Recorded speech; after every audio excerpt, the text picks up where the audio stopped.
You're listening to the Talking Headways Podcast Network. This is Talking Headways, a weekly podcast about sustainable transportation and urban design. I'm Jeff Wood. This week we're joined by Patrick Siegmann, principal at Siegman and Associates, to talk about the wild world of parking. We talk about the etymology of the word parking, the legend that is Donald Shoup, and why parking gets so personal. Stay with us. Hey all, so this is a replay episode we did back in 2018 and is one of our most popular ever. I wish you all have a wonderful end of the year, and please take care of yourselves. We'll have another replay episode next week for the new year, but we'll see you in 2021, as I've got a number of great episodes ready to share. As always, this podcast is brought to you by our generous Patreon supporters. Thank you so much for supporting each month. We really do appreciate it. If you wish to support the show, go to patreon.com/theoverheadwire. At $2 a month, you'll get a handwritten note and some stickers, and at $10 a month, you'll get our wonderful bus-only scarf, which I should have back in stock soon. If you want to order the scarf on its own for 2021, go to theoverheadwire.com to find out how. Also, this podcast is brought to you by the numerous projects of The Overhead Wire, including our amazing daily newsletter and our link archive of now over 70,000 items tagged by topic and city. Sign up for a free 2-week trial by going to theoverheadwire.com. We also created an audio version of Raymond Unwin's 1909 classic, Town Planning in Practice. It's first on APA's list of must-read planning texts, so go to raymondunwin.com and pick up a copy to listen to like a podcast series. Okay, let's go back in time to episode 195. Patrick Siegmann, welcome to the Talking Headways podcast. Thanks, Jeff. Good to be here. So first off, can you tell us a little bit about yourself? Sure. I am a transportation planner, a longtime California native. I'm fifth generation, actually, on my mom's side. So I'm pretty deeply rooted here in California in the West. I've been a transportation planner for, I think, going on 24 years now. Learned a few things along the way, but still have a lot to learn, I'm sure. Where'd you start out? What got you into transportation planning? It was a pretty convoluted route. I came to it after a series of careers and other things. After sophomore year, I dropped out of college, although I thought I was taking a year off. Went in, I traveled for a couple years, wound up as a ski instructor and a river guide, and then finally decided it was time to do something more intellectually challenging and came back to school. So I came back home to the Stanford campus where I grew up, and I was looking around still for something to major in. And when I came back, I actually thought I would do international development work. So as I got into it, I realized that the people who I really respected in international development were the people who'd spent a lot of time in the country they worked in and who really had a skill. So the people who were, say, civil engineers who actually could build a water project, or the people who were anthropologists who really understood the culture. So I was starting to realize, okay, that's not something I should do, at least not until I have a real skill that I can put to work in the country. So I figured, okay, I got to figure out how to do something useful in my own country and my own culture, and started looking around for that. And what ended up happening is there was a very large parking structure under construction outside my dad's office on campus, Parking Structure 2, which still looms over the west side of campus. I read in the Stanford Daily that it cost, I think, $7 million to build the garage. And that worked out to about $18,000 a space. I looked at that and I thought, well, okay, I can park in that parking structure for about $6 a month. And I thought, all right, there I think I have a paper topic. And at the time, I needed to write an intermediate microeconomics paper on something. And I thought, okay, how does a $6 a month parking fee pay for an $18,000 parking space? And I really didn't understand mortgages very well at that time, but I figured the numbers weren't quite adding up. So I went and started researching it. And I went down into the basement of Green Library, and I found the writings of Donald Shoup, the UCLA professor. He was basically one of the very few people writing anything at all about the economics of parking at that time. So that, in a nutshell, got me started. From there, it was pretty clear, okay, I should research parking and transportation, and in particular, I wanted to research it at Stanford. It became really clear that getting an economics degree would be the best way to do that. So basically, I followed in the pathway first laid out by Don Shoup, read everything of his and his students that I could get my hands on, wound up writing my undergrad honors thesis on parking and transportation at Stanford, and then eventually got hired by the university to be a transportation planner on the strength of that thesis. So that was my beginning. Did parking structure number 2 ever pay off? Parking structure number 2 continues to be heavily subsidized. So if you look at $18,000 a space, $18,000 a space gained means you have a total cost per year of about $1,700. So student parking fees at the time were, I think, $56 a year, an academic year permit. So you're losing over $1,600 a year on every single space. So the structure was heavily subsidized and still is. It basically got paid for by higher rents, higher tuition. So the essence of my paper was to say, okay, it would be far cheaper to pay people not to drive than to pay to put up more money-losing parking garages. That is, if we can help people leave their car at home, we'll save so much money on the savings that we can actually afford to pay people cash. We also actually, during my first year as a transportation planner, used those numbers to justify a tremendous increase in investment in the university shuttle system and the bicycle budget, the budget for pedestrian improvements. So basically, it was a really interesting time at Stanford because on the one hand, the university was still trying to do earthquake recovery. They were trying to build a whole bunch of new buildings. The combination meant that the university was financially strained on the one hand, and on the other hand, really was about to put new buildings on top of some of the best and most heavily used surface parking lots. And the cost of replacing those surface parking lots with structures was about 10 to 20 times as much as just adding more surface parking. So that the university had hit that break point where trying to continue to be a university that offered super cheap parking to everyone was becoming a huge financial drain, or would have become a huge financial drain on the rest of the university budget. So it really had reached what the staff saw as a crisis point, and I was fortunately in the right spot to be able to say, okay, this crisis should not go to waste. Let's actually put the university onto a more sustainable course for transportation. And luckily, I had a boss who actually could show me how to navigate university politics and who could take my over-enthusiastic ideas and turn them into something actually workable and something that could meet with approval at the university. So it was a great place to learn, and it was a great opportunity because we basically happened to be in the right place at the right time. There was sort of no question of continuing the current status quo at Stanford because the numbers just didn't work anymore. So that really created an opening for rethinking things.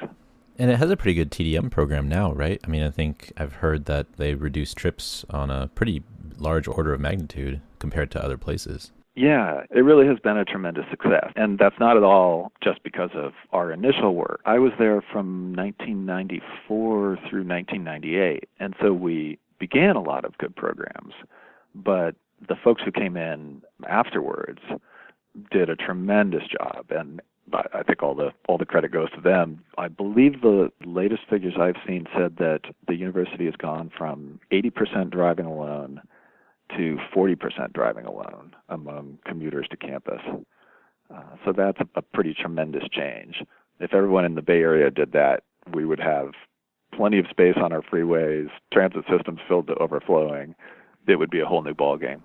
We'll talk about parking because I know that that's a popular topic and it's something that you have dedicated your life to. But I'm curious, what's your favorite topic in planning and transportation outside of parking? Well, my interests are pretty wide-ranging. I really love urban design, and I think I might have gone that way if I hadn't realized that doing parking reform was a real chance to actually have a huge influence on urban design. It's fascinating right now to try to figure out how to harness self-driving vehicle technology rather than having cities get run over by it. I've been fascinated, too, just by the challenge of trying to actually provide enough good housing in California. That's a tremendous governance challenge. As a technical matter, it's really easy to solve.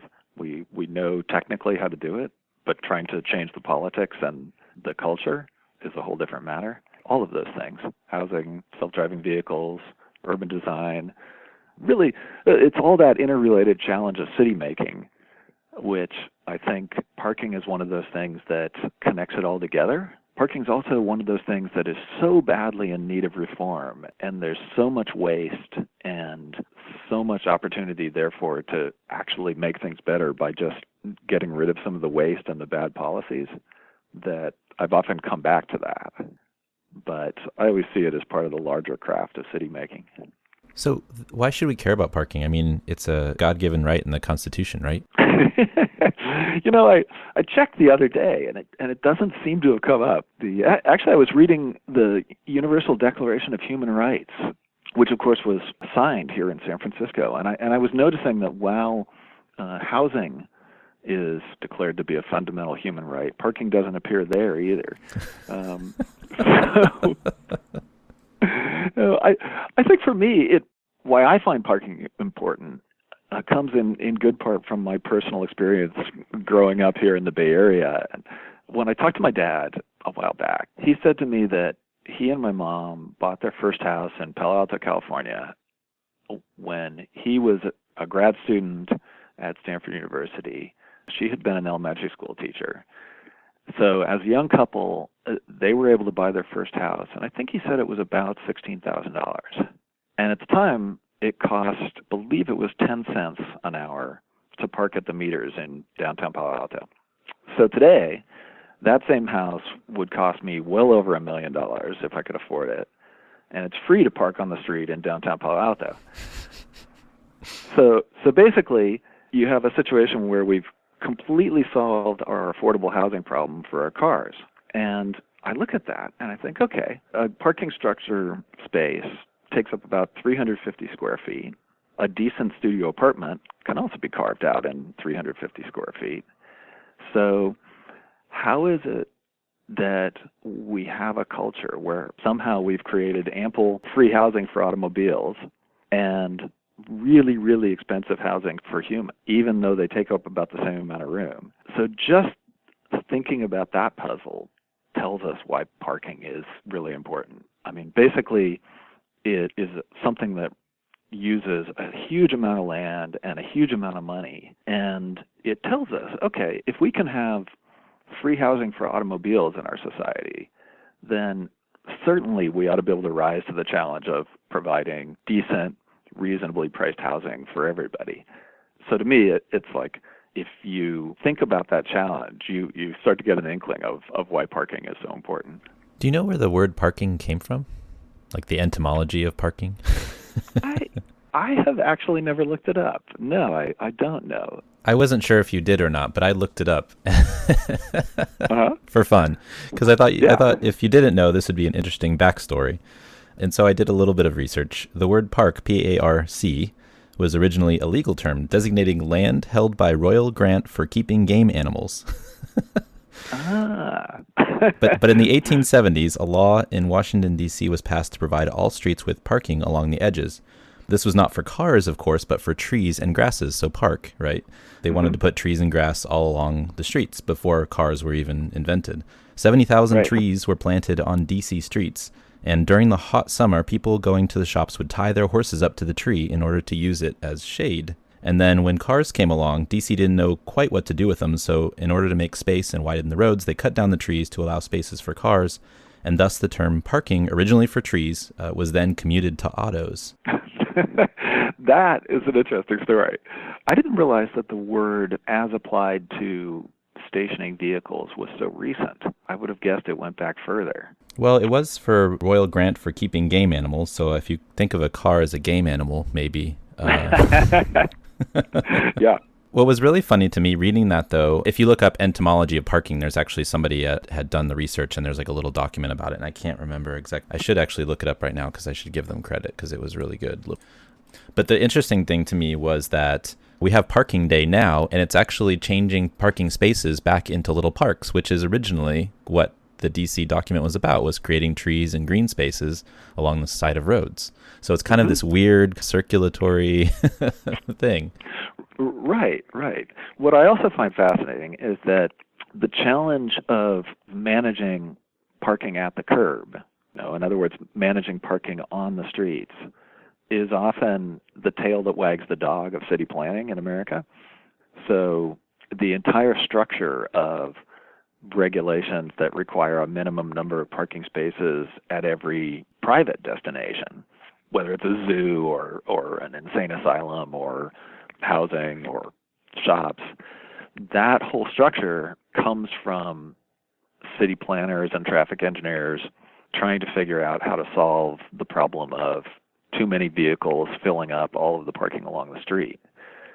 So you have that choice when you're planning a city of, okay, we can either have the city government manage the parking that exists on the public streets, in other words, manage the parking that it owns, using things like prices and regulations to make sure that there's a good balance between supply and demand. Or you can take the disastrous step of imposing minimum parking regulations on every destination. And the problem is that too many times cities have gone the latter route and imposed these minimum parking regulations without ever seeing the disastrous side effects that would result. So thinking about where the word comes from helps us focus back on what really matters, which is paying attention to how to manage the curb parking and realizing that the curb parking so often has been the problem that results in all the remaining policies. So it was Michelle Richmond, and the document's called The Etymology of Parking, and it's through Harvard. And she was not a person who thinks about cars necessarily, but trees, because it was in the Arboretum, arnoldia.arboretum.harvard.edu, which I'm guessing is about trees. So that's an interesting kind of, there's a document up there, so folks want to find it. It's a pretty interesting little back look into the word parking, which is kind of fun. Right. That's great. Well, I've often thought that in the old days, landscape architects were really the designers of so many beautiful city streets and beautiful boulevards, and they really had a leading role a lot of times in the design of streets, and they made sure we had great street trees. And then as traffic engineers took over their realm, more and more we saw the street trees get wiped out in the effort to provide more and more space for moving vehicles and parked vehicles. It's fascinating to me. I think in many ways the parking reform movement is one of the most powerful ways to restore beautiful city streets and to put landscape architects back into a leading role in designing cities. Because if you actually learn how to manage curb parking, then you don't have to simply try to solve problems by simply paving more and more of the street to add more and more parking, and you don't have to cut down all the street trees in that effort to try to get more lanes and more curb parking. So we should put the park back in parking. Absolutely. I was just in old Savannah, Georgia, and one of the things that is so striking there is that you have these wonderful tree canopies, these amazing tree canopies of live oaks and other trees lining virtually all of the streets downtown, including the major boulevards. And one thing that's especially striking is that unlike in so many other American cities, they've resisted the temptation to carve left turn pockets out of their central medians, and they've resisted the urge to carve more parking or right turn pockets out of the trees along the curb. And so you get these incredible double and quadruple alleys of trees.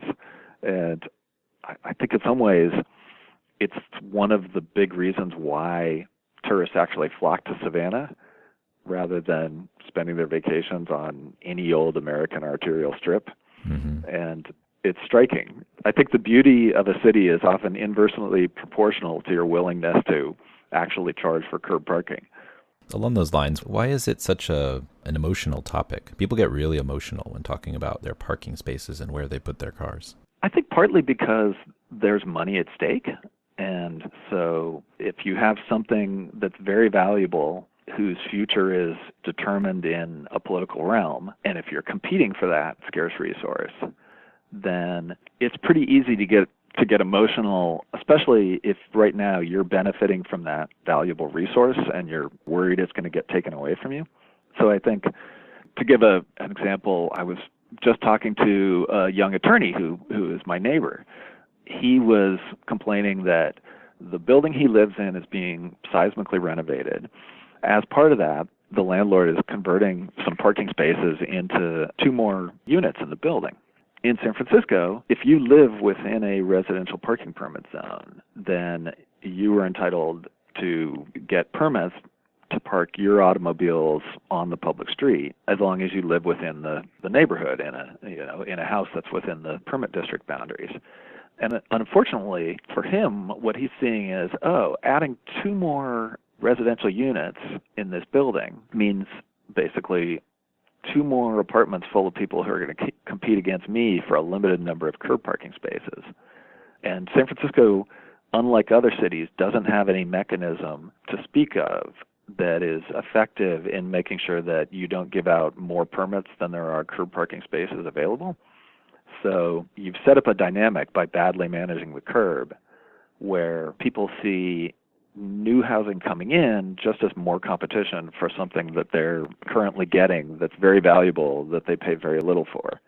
In that circumstance, it's really easy to wind up with a dynamic where people are going to say, well, it's worth getting angry over this because I can save maybe $300, $400 a month by parking on the street instead of actually paying what it costs to build and operate an off-street garage. The good news is you can really actually turn that dynamic around. Because there's so much money involved, you can either create a situation where when you start charging for parking, you can create a situation where you create a defined group, say the downtown merchants on the blocks where you put in new curb parking meters, who actually benefit from the new revenues. So if you actually think through the politics and the political interest correctly, you can figure out how to create a group of people who really benefit from removing parking subsidies. And then that becomes the political counterweight to all the people who are disappointed they're no longer getting subsidized parking. That seems to be the biggest argument against new housing, though. It seems like, at least in my neighborhood, even like across the street, there's a big building that needs to be seismically retrofitted, and they want to put in a whole bunch of new units on top of the existing parking spaces. And the neighbors, a lot of them just freaked out about that. Yeah. And it wasn't about the new units per se, because the building is already amassed. It's not like they're adding new mass to the building. It's just underneath the existing building where the parking is. And it's not, necessarily new residents. It's the cars. The ability to park a car is what's freaking them out about building new housing, not the building of new housing. Right. And specifically, it's the worry that the people in the new building will compete for the limited number of existing underpriced curb spaces on the public street. San Francisco has really a dysfunctional residential parking permit system that can be changed so that we actually prevent that. So if you think about, say, Tucson, Arizona, Tucson has a system where in many of their residential parking permit districts, suppose you live in a single-family house that has 2 legal curb parking spaces on the street in front of it. In that case, they will limit the number of curb parking permits that your house gets to no more than 2. So even if you decide to have 20 people, all of whom own cars, move into your house, you still only get 2 curb parking permits, which a lot of people will agree is fair and reasonable because, hey, there's 2 parking spaces on the street in front of your house, so you can have 2 permits. Sure, they're good for anywhere in the neighborhood, but when you apply that system across the board to all of the properties in a neighborhood, then you can actually have a system where the number of permits given out never exceeds the number of available curb spaces. Usually, actually, you'll wind up with some extras because, let's say, the curb parking spaces that are next to a park would be extra. So that gives you enough to have some extras left over. Plus, of course, not everybody who has a permit will wind up parking on the street at the same site. So if you applied that system to all of the properties within the residential parking permit zones in San Francisco, then you could create a system where, let's suppose somebody tears down a single-family house, they build a 100-unit apartment building, and you say to them, hey, there's 2 curb parking spaces on the street in front of your building. You still only get 2 curb parking permits. Here we're going to hand them to the building property owner or the property manager, and he can decide what to do with them, or she. You think about it, right there, that means that all of the existing people in the neighborhood don't have to worry about the new building overcrowding the street. Actually, of course, in a situation like that, what's much more likely is that what you really ought to do with the 2 curb parking spaces in front of the new apartment building is just convert them to loading spaces, right? Because there's going to be enough loading activity to make that work. So it's a pretty simple fix.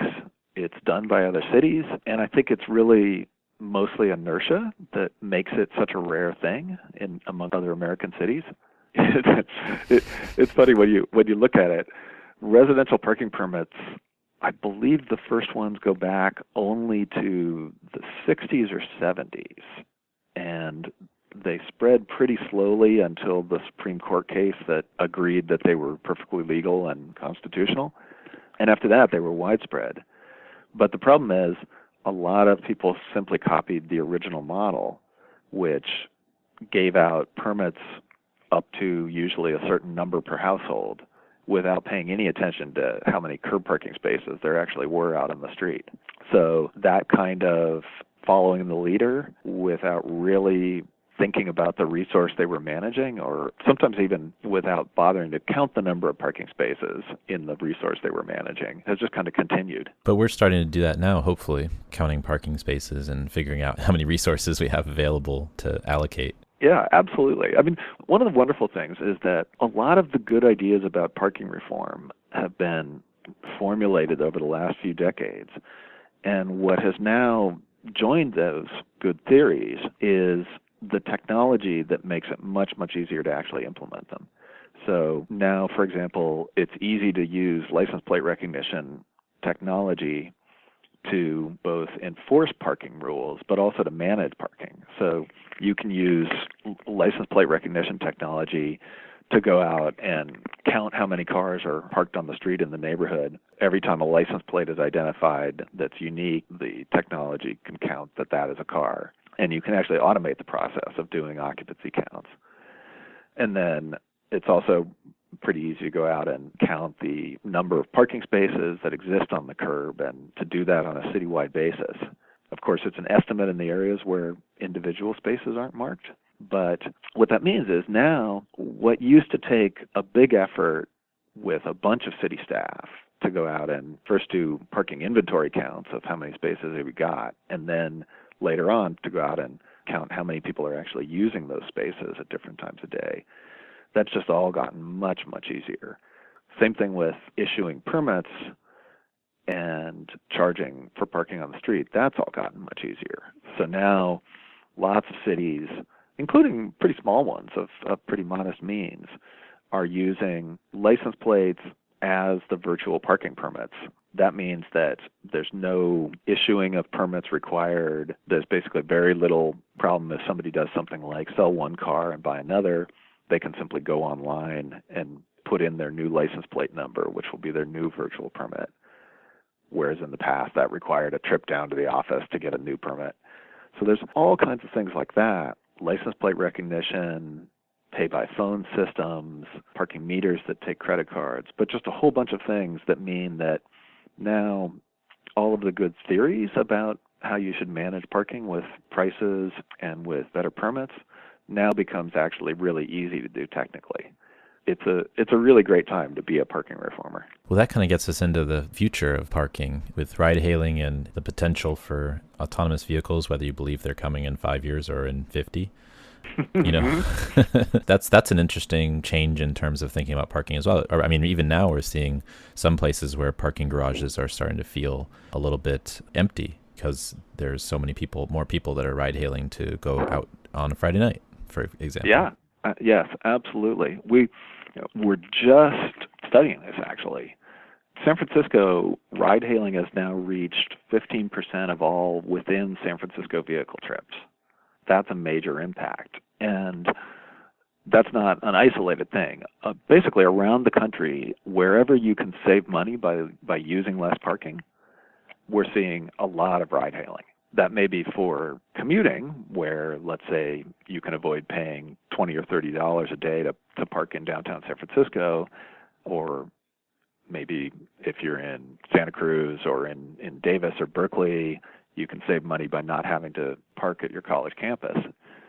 But it's also hitting a lot of other uses, and especially where people like to go out and get drunk and have fun and then not have to drive home.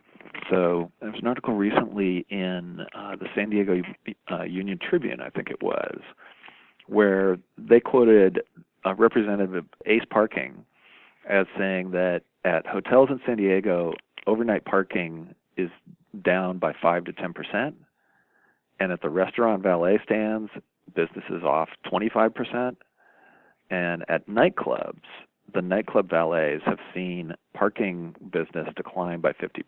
Wow. So That's 50% loss in demand and revenues.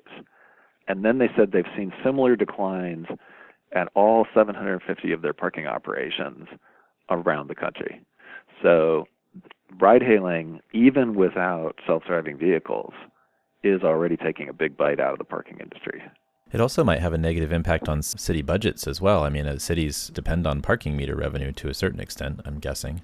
One thing is that parking revenues are there to be sure, but on the other hand, cities subsidize parking so heavily that oftentimes you can look at the revenue stream, but then when you count all the other costs that are inflicted on a city by trying to accommodate all these automobiles, that is such a huge loss that, you know, sometimes you have cities that are running a money-losing operation without realizing it. Once demand goes down, actually what's happening is they're selling less of a product where they were losing money on each unit anyway. You have a strange phenomenon in cities like San Francisco and Los Angeles and San Diego where they say, oh, well, gee, we don't have any land for affordable housing, and we need to go out and buy land at millions of dollars an acre in order to come up with sites for housing for people who are down and out. And then you look and you realize that that very same city owns sometimes hundreds or even thousands of acres of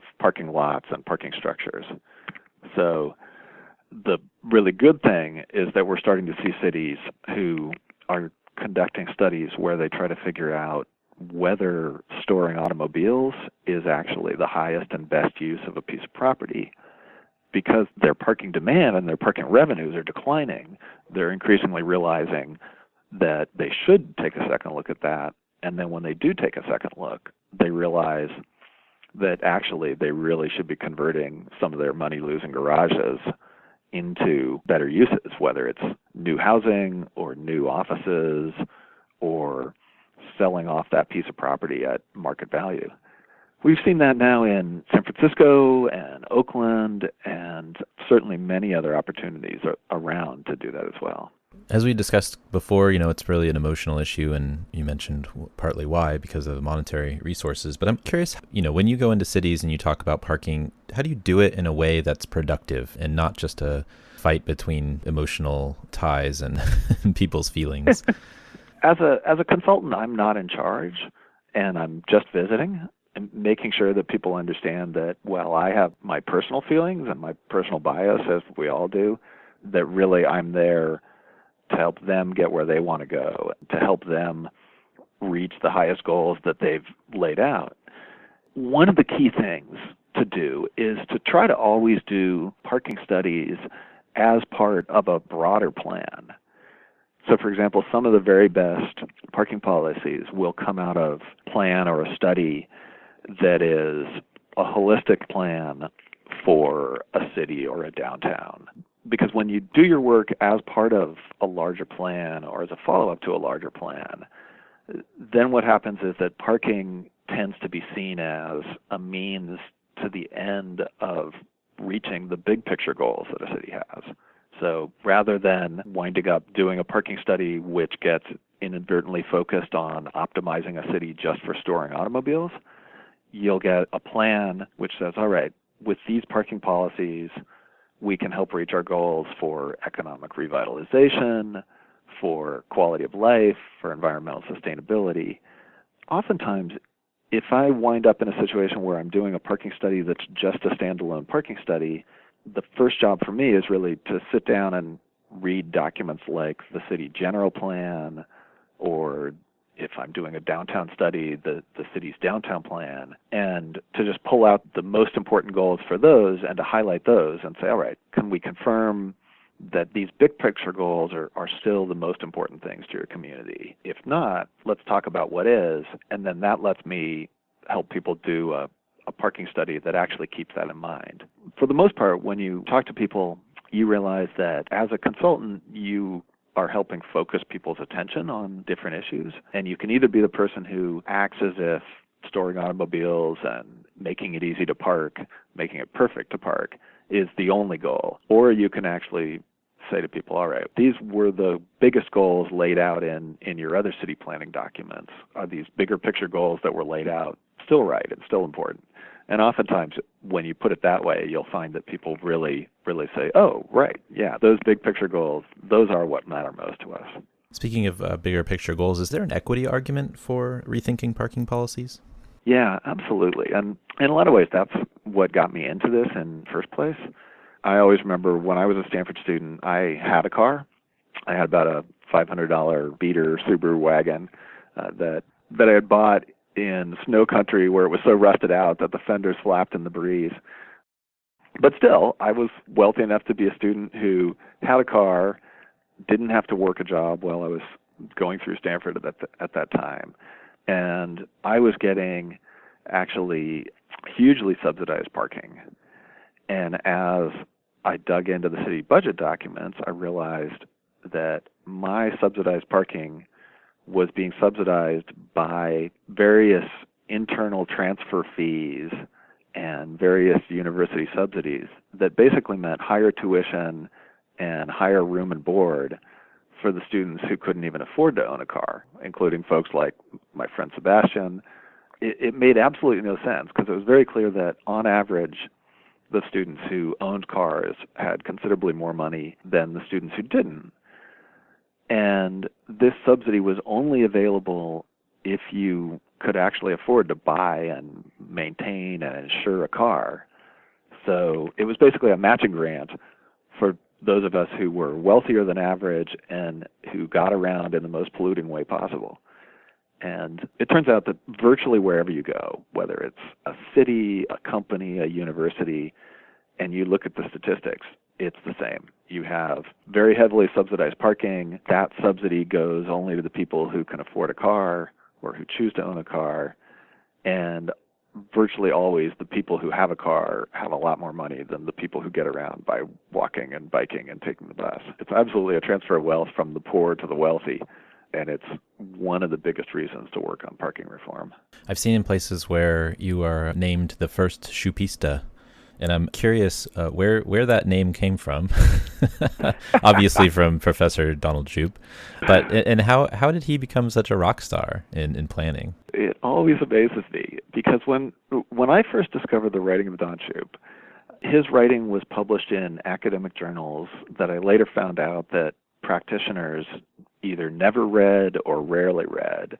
Things like Federal Transit Administration reports or the Journal of the American Planning Association or even less read documents. And so it was something where back in those days, before the existence of the World Wide Web, I found them only because I was an economics student writing about parking who had access to a major university library. It really was pretty obscure. The good news was, I think his ideas and those of his students and his colleagues, people like Todd Lippman and Wilson, just a number of others, they made so much sense and they had so much power. And Don Shoup just kept at it for long enough, writing paper after paper and op-ed after op-ed, that those eventually really gathered steam. It really has been the fruit of labor going back to the 1970s in the case of Don Shoup. On the Shoupista name, as I recall, I was hanging out with Dave Snyder, who was then the executive director of the San Francisco Bicycle Coalition, and we were hanging out at Zeitgeist, which is a great bar where a lot of the bike messengers and other bicyclists in San Francisco hang out. And we got to talking, and I began ranting about parking, and Dave Snyder stopped me and interjected, and he said, "You're just a Shoupista." And that was the first time I ever heard that term. So I think Dave Snyder actually coined it. I suspect in part it's because Dave is a pretty radical guy. I'm sure he's read manifestos on how to create change, and the moniker reminds me of the Sandinista rebels in Nicaragua in the 80s. It reminds me of a ton of other great revolutionary movements. I think it's a moniker that fits. Especially with Professor Shoup, because, he has lots of nicknames as well, I guess, Shoup Dog and a lot of other things that reference back to pop culture. Yeah, for sure. And I think a lot of that comes from both his affectionate students and his own sense of humor, that if he hears a good nickname, that he's happy to repeat it. But in one sense, so odd that anybody should become famous for thinking about something as prosaic and mundane as automobile storage. And on the other hand, when you look at how it dominates American cities today, it makes perfect sense because it's so big, so capable of dominating the landscape, so expensive, there's so much money involved, and there's so much disastrous waste involved that once you do start paying attention, you realize, hey, this is really important. By some estimates, the amount of money that goes into subsidizing automobile parking is greater than the government spending on Medicare. And when you think what a huge issue Medicare's budget is and what a huge issue healthcare is, and then you think, well, wait, there's that much money involved in subsidizing parking, then you start to get a sense of why this is actually worth really paying attention to. This next one's a hard question, or easy, or maybe in between. Fire away. How much does a parking space cost? Up to at least $100,000 US for underground parking spaces. For structured parking spaces in the Bay Area, it can very easily now be $50,000 a space added. For surface parking, well, it costs a lot less, maybe $5,000 or $10,000 for the construction, but it really depends then on land value and things like what are the regulations required to go along with parking. Well, that was pretty succinct. I imagined a long treatise on the value of and the cost and the keeping up appearances and operations and all that stuff. That's on the construction side. It's important to be able to both recognize what the costs are in a particular situation, or at least figure them out over time. What's also really important is to know enough economics to be able to take that kind of capital cost and translate it into an annual cost to build and operate and maintain a parking space over its lifetime.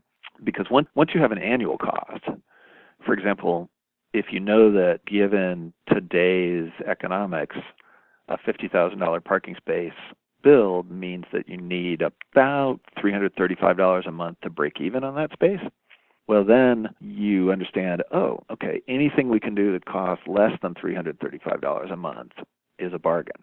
Being able to do that kind of cost calculation is really important when it comes to thinking about parking costs.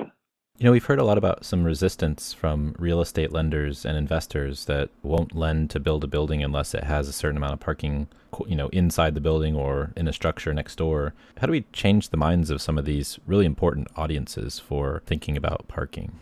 In some ways, it's frustrating that there are certain officials at certain lending institutions that feel that way. And on the other hand, the good news is it creates a market opportunity for all the people who are more thoughtful and more innovative. So you see investors and real estate developers like Patrick Kennedy, who has built over the last couple decades here in San Francisco and across the Bay in Berkeley. Some of the more innovative developers like Patrick Kennedy looked and realized, okay, there's absolutely a market for new apartments that have very little or no on-site parking. We're able to get together the lenders to get that, and then did very well financially, building buildings like the Gaia building in downtown Berkeley, where there are, I believe, 237 adult residents and 22 parked vehicles, and where therefore having less than one parking space for every couple of units not only worked really well, but worked extremely well. When you pile up enough of those successes in the marketplace, then actually even the most backward lenders start to pay attention. The other thing is there's, of course, a lot of real estate projects at the small scale that don't require any big lender and don't require any institutional sign-off. So one of the easiest ones actually is when people do things like convert an existing garage into a business or into another apartment. or when they build accessory dwelling units, or oftentimes at the small scale, small contractors who can, just using financing from family and friends, can go ahead and build a fourplex. Those are all areas where you have a lot of success in getting things built that have much less parking than some of the more formula-driven lenders are thinking. But actually, I think that's increasingly a vanishing problem. Getting more and more common for buildings to be built with little or no parking. It's always been true that when you're going and talking to lenders, that you can look around until you find the person at a lender who actually understands urban places and is more open-minded than maybe the lender who spent their whole career doing nothing but auto-dependent suburban locations. The other thing we're seeing is there's just more and more data available, so that when you're able to walk in and say, okay, here's the data on what the vehicle ownership levels in this area actually are for each apartment, or here's the data on what the actual parking occupancy is at different projects, then that really helped with a lot of lenders. Especially developers have told me that what really matters with the lenders is whether you have a successful track record. So if you've done a couple of financially successful projects, then they can say, well, this is a developer who knows what he's doing. Mm-hmm. So actually, we're not all that worried about checking all the boxes in a formula. And of course, the other thing is, you have more and more cities now where there are no minimum parking regulations in place in a neighborhood, which means that you don't have that situation where the bankers will say that a certain number of parking spaces are required because the code currently says so. So you don't have that situation where the banker thinks that the city planners actually knew what they were doing when they imposed these regulations. That allows for a lot more open-minded thinking about what's actually the right amount of parking. So last question, I've probably kept you a little bit longer than I usually do, and I actually have lots more questions, so perhaps we'll have to have you back on. But the last one I have is, what are some of the places doing kind of innovative things around the country around their parking and parking codes? There's a lot of good work going on in different places. Here in the Bay Area, San Francisco, Berkeley, Oakland have all done a lot of really good reforms. So all three cities now require the unbundling of parking costs from apartment rents, at least in their downtowns and in San Francisco citywide. All of the cities now require car share spaces in new developments, which is another good innovation. We see performance-based parking pricing, that is charging for curb parking the lowest rate that gets you 1 or 2 spaces available on every block. We see that happening in San Francisco, Berkeley. It's coming to Oakland. And then, of course, a lot of cities around the country are starting to do that as well. Cities of Buffalo and New Haven and Mexico City have all gotten rid of minimum parking requirements citywide. There are many more around the world that have done the same. There's really a lot of great reform happening, and to me it feels like it's gathering steam, so it's pretty gratifying. Awesome. Well, Patrick, thanks for joining us. We really appreciate it. You bet. It's been a pleasure talking to you, Jeff. And thanks for joining us. The Talking Headways podcast is a project of The Overhead Wire on the web at theoverheadwire.com. Sign up for a free trial of The Overhead Wire Daily, our 14-year-old Daily Cities news list, by clicking the link at the top right of theoverheadwire.com. And please support the pod by going to patreon.com/theoverheadwire. Many thanks to our current patrons for their ongoing support. And as always, you can subscribe to this podcast on iTunes, Stitcher, SoundCloud, Overcast, Spotify, and wherever you get your podcasts. And you can always find its original home at usa.streetsblog.org. See you next time at Talking Headways.